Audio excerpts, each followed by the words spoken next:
حضرت عمر رضی اللہ تعالیٰ عنہ کے اسلام لانے کا واقعہ۔ حضرت عمر رضی اللہ تعالیٰ عنہ کے نام پر آج مسلمانوں کو فخر ہے اور جن کی جوش ایمانی سے آج اتنا عرصہ گزرنے کے باوجود بھی کافروں کے دلوں میں خوف ہے۔ اسلام لانے سے قبل مسلمانوں کے مقابلے اور تکلیف پہنچانے میں بھی ممتاز تھے۔ نبی کریم صلی اللہ علیہ وسلم کو قتل کر دینے کے در پہ رہتے تھے۔ ایک روز کفار نے مشورے کی کمیٹی قائم کی کہ کوئی ہے جو محمد صلی اللہ علیہ وسلم کو قتل کر دے۔ عمر رضی اللہ تعالیٰ عنہ نے کہا کہ ہاں میں کر دوں گا۔ لوگوں نے کہا بے شک تم یہ کام کر سکتے ہو۔ عمر رضی اللہ تعالیٰ عنہ تلوار لٹکائے ہوئے چل دیے۔ اسی فکر میں جا رہے تھے کہ ایک صاحب قبیلہ زہرہ کے جن کا نام حضرت سعد بن ابی وقاص رضی اللہ تعالیٰ عنہ ہے، انہوں نے پوچھا کہ عمر کہاں جا رہے ہو؟ کہنے لگے میں محمد صلی اللہ علیہ وسلم کو قتل کرنے کے لیے جا رہا ہوں۔ اس پر حضرت سعد رضی اللہ تعالیٰ عنہ نے فرمایا کہ بنو ہاشم اور بنو زہرہ اور بنو عبد و مناف کیسے مطمئن ہو گئے، وہ تم کو بدلے میں قتل کر دیں گے۔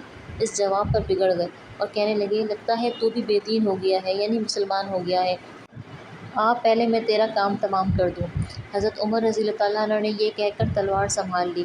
حضرت سعد رضی اللہ تعالیٰ عنہ نے جواب دیا کہ ہاں میں مسلمان ہو گیا ہوں، تلوار سنبھال لی۔ دونوں طرف سے تلوار چلنے کو تھی کہ حضرت سعد رضی اللہ تعالیٰ عنہ نے فرمایا کہ پہلے اپنے گھر کی خبر تو لے، تیری بہن اور بہنوئی دونوں مسلمان ہو چکے ہیں۔ یہ سننا تھا کہ غصے سے بھر گئے اور سیدھے بہن کے گھر گئے۔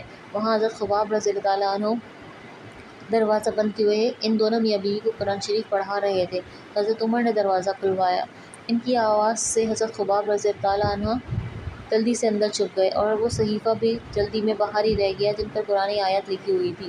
ہمشیرہ نے دروازہ کھولا۔ حضرت عمر رضی اللہ تعالیٰ عنہ کے ہاتھ میں کوئی چیز تھی جس کو بہن کے سر پہ دے مارا۔ اس سے ان کے سر سے خون بہنے لگا اور کہا کہ تو جان کی دشمن، تو بھی بددین ہو گئی۔ اس کے بعد اب گھر میں آئے اور پوچھا کہ کیا کر رہے تھے اور یہ آواز کس کی تھی؟ بہنوئی نے کہا کہ ہم بات چیت کر رہے تھے۔ کہنے لگے کیا تم نے اپنے دین کو چھوڑ کر دوسرا دین اختیار کر لیا؟ بہنوئی نے کہا اگر دوسرا دین حق پر ہو تب۔ یہ سننا تھا کہ ان کی داڑھی پکڑ کر کھینچی اور پیر تحاشا ٹوٹ پڑے اور زمین پر گرا کر خوب مارا۔ بہن نے چھڑانے کی کوشش کی تو اس کے منہ پہ بھی ایک تمانچہ مارا اور اس زور سے مارا کہ اس کا خون نکل آیا۔ وہ بھی آخر عمر رضی اللہ تعالیٰ عنہ کی بہن تھی۔ کہنے لگی عمر رضی اللہ تعالیٰ عنہ ہم کو تو اس وجہ سے مارتا ہے کہ ہم مسلمان ہو گئے؟ بے شک ہم مسلمان ہو گئے ہیں، جو تجھ سے ہو سکے تو کر لے۔ اس کے بعد حضرت عمر رضی اللہ تعالیٰ عنہ کی نگاہ اس صحیفے پر پڑی جو جلدی میں باہر رہ گیا تھا اور غصے کا جوش بھی اس مار پیٹ سے کم ہو گیا اور بہن کے اس طرح سے خون میں بھر جانے پر شرم بھی آ رہی تھی۔ کہنے لگی کہ اچھا مجھے دکھلاؤ کہ یہ کیا ہے۔ بہن نے کہا کہ تو ناپاک ہے، تو اس کو ہاتھ نہیں لگا سکتا۔ ہر چند کے اصرار کیا مگر وہ بے وضو اور غسل کے بغیر دینے پر تیار نہ ہوئی۔ حضرت عمر رضی اللہ تعالیٰ عنہ نے غسل کیا اور اس کو لے کر پڑھا۔ اس میں سورۃ طٰہٰ لکھی ہوئی تھی۔ آپ نے اس کو پڑھنا شروع کیا کہ آپ کے دل کی حالت بدل گئی۔ کہنے لگے اچھا مجھے بھی محمد صلی اللہ علیہ وآلہ وسلم کی خدمت میں لے چلو۔ یہ الفاظ سن کر حضرت خباب رضی اللہ تعالیٰ عنہ اندر سے نکلے اور کہا اے عمر رضی اللہ تعالیٰ عنہ میں تمہیں خوشخبری دیتا ہوں کہ کل شب حضور اکرم صلی اللہ علیہ وآلہ وسلم نے دعا مانگی تھی کہ یا اللہ عمر رضی اللہ تعالیٰ عنہ اور ابو جہل میں سے جو تجھے زیادہ پسند ہو اسے اسلام کی قوت عطا فرما۔ یہ دونوں قوت میں مشہور تھے۔ معلوم ہوتا ہے کہ حضور صلی اللہ علیہ وسلم کی دعا تمہارے حق میں قبول ہو گئی ہے۔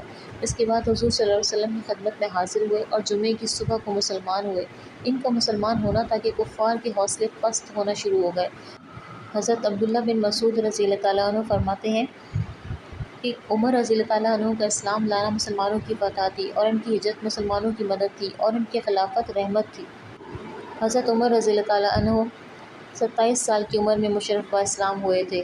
واقعہ فیل کے 13 سال کے بعد آپ پیدا ہوئے تھے۔ آپ اشراف قریش میں سے تھے۔ جاہلیت کے زمانے میں آپ کا گھرانہ جنگ و جدال وغیرہ میں سفارش کرنے والے، صلح کروانے والے بڑے عزت دار گزرے تھے۔ آپ کی کنیت ابو حفص، لقب فاروق اعظم اور اسم عمر ہے۔